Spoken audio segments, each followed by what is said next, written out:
নতুন সরকারের শপথ অনুষ্ঠান ঘিরে সংসদ ভবনে চলছে শেষ মুহূর্তের প্রস্তুতি।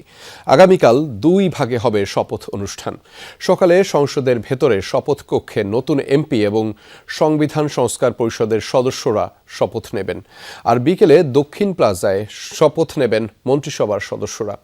ধুয়ে মুছে পরিষ্কার করা হচ্ছে এমপিদের থাকার জায়গার ন্যাম ভবনও।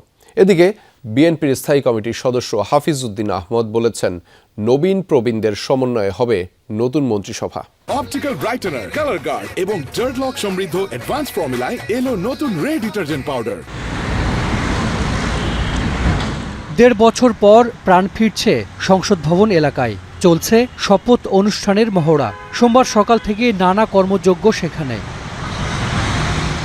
সংসদের ভেতরে সকাল 10টায় অনুষ্ঠিত হবে নতুন এমপিদের শপথ অনুষ্ঠান। চলবে কয়েকটি ধাপে। বিভিন্ন দল ও স্বতন্ত্র এমপিদের শপথ আলাদাভাবে। এরপর শপথ বইয়ে স্বাক্ষর করবেন তারা। সেখানে থাকবে না কোনো অতিথি। দক্ষিণ প্লাজায় উন্মুক্ত স্থানে বানানো হচ্ছে শপথ অনুষ্ঠানের প্যান্ডেল।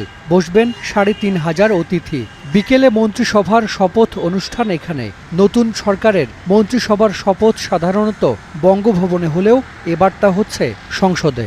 সকালে আপনারা জানেন যে 2 দফায় আপনার সংসদ সদস্যদের শপথ হবে। একটা তো তারা সংসদ সদস্য হিসেবে শপথ নেবেন, তার পরবর্তীকালে এই যে আমাদের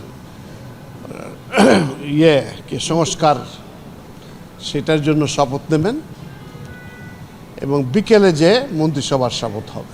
তো সেটারই ব্যবস্থা করার জন্য আমরা এই মুহূর্তে উঠে পড়ে লেগে আছি cabinet division.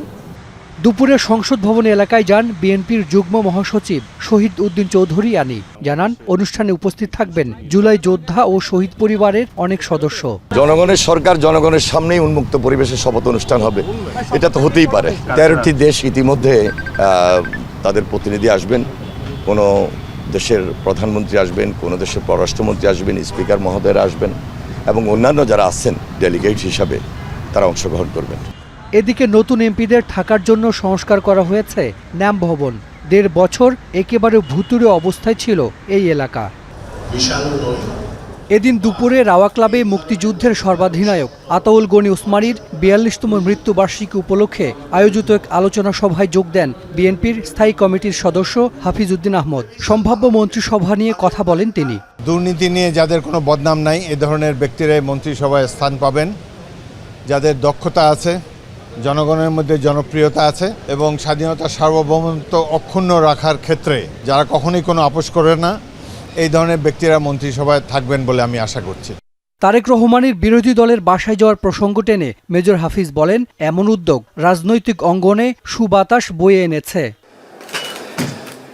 Hasan Misbah, Jamuna news, Dhaka.